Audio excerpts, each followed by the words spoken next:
I'm here with my friend Marilyn. Marilyn has been married for going on 40 years, almost to 40. Yes. You have 6 kids. Yes. You're married to Byron. 6 adult children, I should say. Yes. And 12 grandkids with number 13 on the way. Yes. So thanks so much for doing this with me. You're so welcome. Marilyn is my first nomination, so you can go to my website and be nominated or nominate someone else that is a mother that you admire. So I give the opportunity in those nominations to suggest a question or something that we feel like we should learn from you. So I'll start with that question. Okay. Marilyn, where do you find your motivation to be a great wife, mother, housekeeper? What motivates you to do that well? Oh, well, are we talking with the whole world? Because for me, Jesus Christ. Excuse me. We believe that we are all children of God, each one of us, and dearly loved by a Heavenly Father. So, the children that I nurture were my friends in heaven. I know this. Our second to the youngest boy is a challenge, and we were told, or we had the opinion that he would always be our challenge. But when I was speaking with him not long ago, I had the great impression that we were friends before we came to this earth. Knowing that, it gives me courage that God is with us. He helps us out. He will teach us beyond our own learning, help us grow up and be better people, and help us to help others grow up to be better people. So that's my motivation. I love that. That's so beautiful.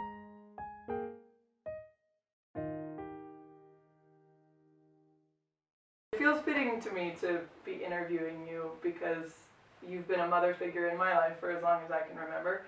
Our families have been friends for a long time. Yes. And my oldest sister was very good friends with one of your daughters and Yes. spent a lot of time here. And I remember one of the things she said about your family a long, long time ago is that you seem to have almost a revolving door of especially young mothers that you have chosen to mentor, and that Yes. even when you had children in the home, you have taken it upon yourself to be a help and a support to other moms and teaching them about children. So tell me kind of how that started. Why do you do that? Oh, this is why I do it, because I know that when you are a young mom with a tiny baby, you have just taken on the biggest job in your life. It takes everything you can give, and more, which is God's secret. Yeah. We learn more about God and His love for us when we have a child. How could God love us even when we do stupid things? Well, because we're His children. And as parents, you learn that great lesson that even though your offspring are doing stupid things on occasion, you love them dearly. You have invested your life in their life. And they love you. They will turn and love you on occasion. Not always. Mm-hmm. Our daughter number 3 went through a short phase where I would walk in the room and she would go, "Ugh," and walk out. Oh. It was horrible. It's like, how can you be like that? I have given you everything you are to this point. Yeah. But she had to prove herself an individual. That's interesting. Yeah. So, so it's the compassion in seeing young moms and the Yes. struggle that they have Yes. in reaching out to them. That's Yes. so. How about for you personally? How have you gone about? I know that the community of mothering is obviously really important to you. Yes. So how have you gone about circling other mothers around you as you've gone through Well, your years? I'm not sure how it starts. Oftentimes it's just you look at somebody, you look at their baby and say, "Oh, what a cute baby," and then you start a conversation. Because every child, every baby has its own cute piece, and they're so precious. I love just holding a newborn baby. There is something just so amazing about that tiny little newborn. It has fingers and toes and tiny fingernails. It's like, that's so incredible. And then just feeling their love and just letting them snuggle and breathe with them. I just love it. Yeah. So, and every mom is exhausted because that's part of the plan to bring us to a humble point where we will seek God's help as we raise His children. So yeah, so then on occasion it will be, oh yeah, I can talk to this old lady. and it worked really well for our younger boys because they didn't have babies in the home. So to have younger children around, it was really great for them. I remember Jack, our youngest, sitting on this sofa holding our friend's baby. She had gone to a class and she asked us if we could take the baby during the class. And so Jack felt like he was the babysitter. It wasn't me. He was the babysitter for this child. Yeah, it's like, oh, that's good, Jack. You know, getting to be that big brother role was good for him. That's powerful. That's really cool.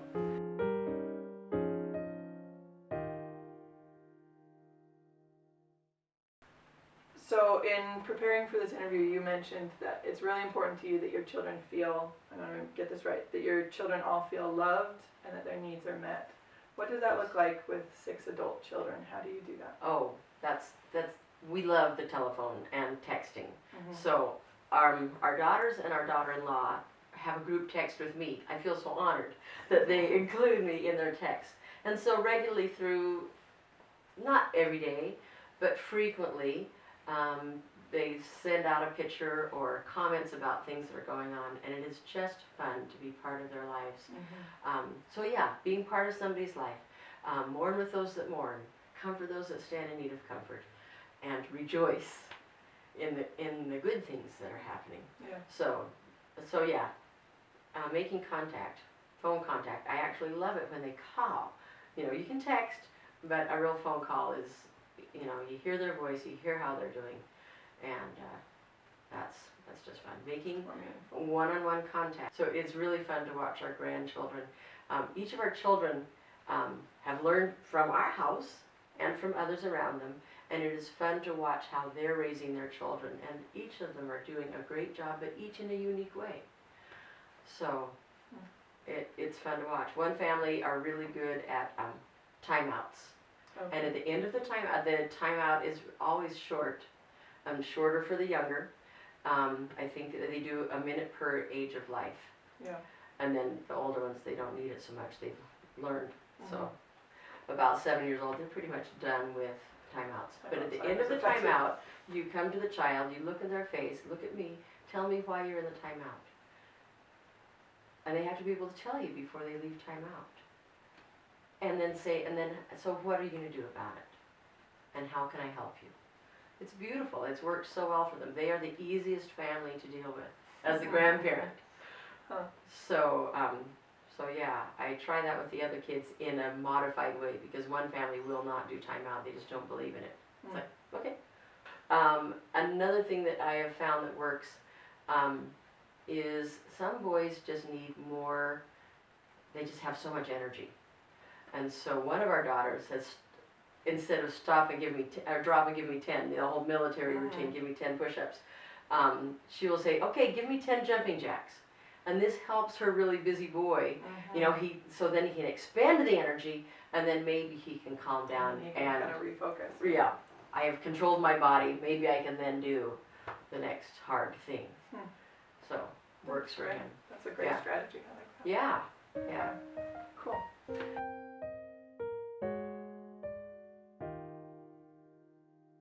You also mentioned it's important to you to teach your children how to learn.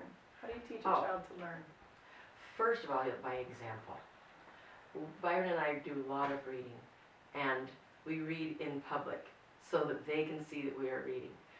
When the children were younger, Byron would sit on a double bed, and the children would just come and sit by him. And they would maybe bring a toy or a book, and he would be reading, and they would come and join in. Our oldest that's how she took her naps. She would sit by Daddy and have her naps while he was studying. It was great, but she didn't learn how to go to bed by herself. That's rough.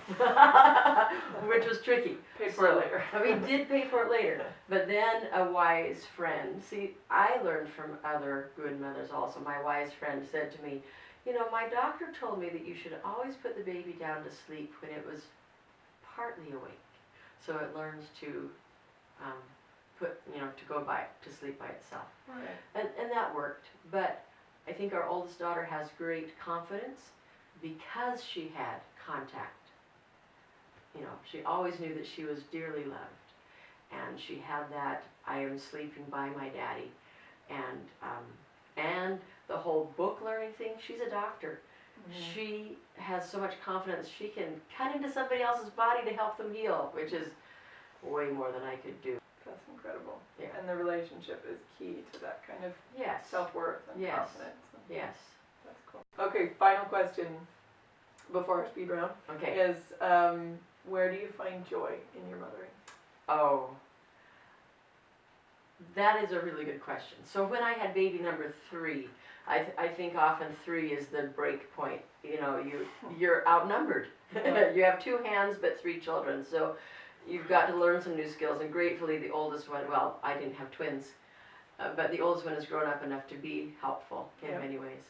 But as I was in the hospital, I read a little article that says you find joy in the moments.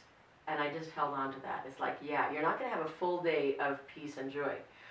But if you can savor the moments of joy, the moment where a child has a aha moment, and I just love seeing those aha moments where they have learned something or they've put 2 ideas together and synthesizing. That is my joy, watching somebody else, watching a child just have that cool thing, you know, and especially when it's a spiritual connection, looking at the beauty that God has given us. That is my great joy.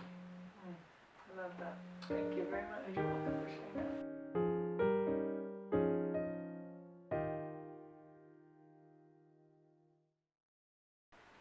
Okay. Well, Marilyn, are you ready for a speed round? Sure. Of the last 8 questions? Sure. Go What for is it. your favorite sound? I love to hear children laughing. What's your least favorite sound? Crying and arguing. Yes. What's your favorite word? Brilliant. What do you know? What do I know? What do you know? What do I know? I know. I'm sorry, I should have turned off the clocks. No, clocks are great. I know that God loves us. And He has sent us here to have this wonderful educational experience, and He will welcome us back when we're done here. He cheers us on. He encourages us.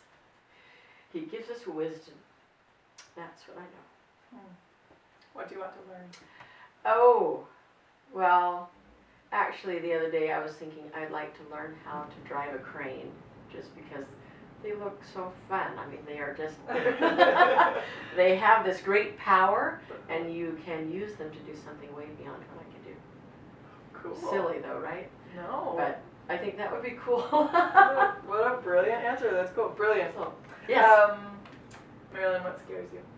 Oh. What scares me is not being prepared.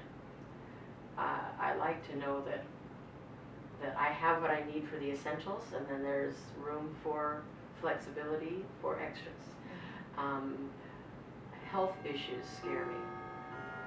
Finances, we can handle, being poor or rich.